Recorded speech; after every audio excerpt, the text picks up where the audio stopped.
This is a keyboard with magnetic switches, rapid triggers, adjustable actuation, and a pulling rate up to 8,000 Hz. Except here's the catch. This keyboard claims to have the same exact specs as the Wooting for just a third of the price. But the real question is, how did they cut down a $200 keyboard into just $70?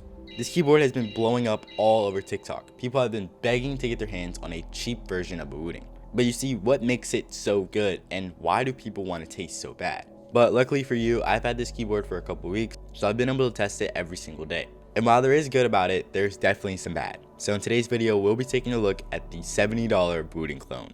Now, here's the part where it gets interesting. When you search up a EULA, 4 different websites come up.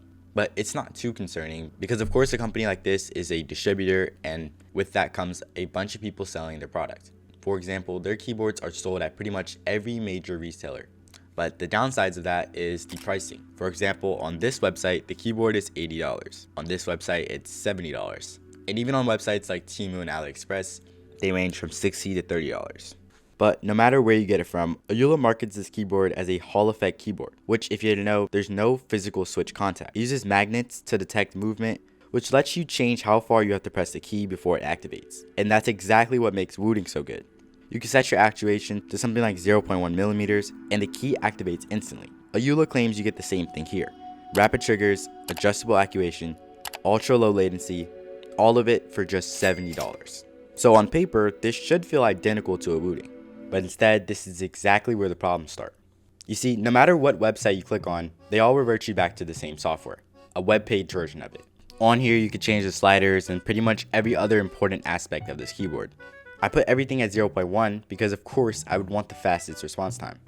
Now here's a slow-mo test to show you how responsive the keys are.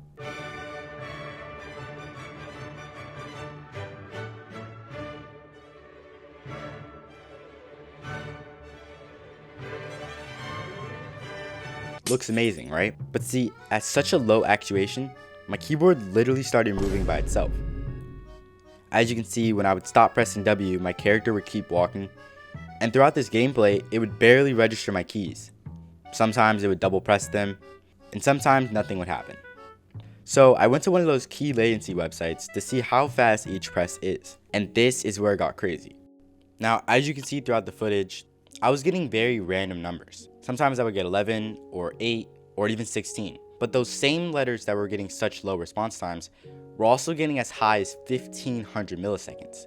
And that shouldn't happen to a keyboard that claims to be so consistent with its magnetic switches and fast response time. So I thought maybe it was my PC.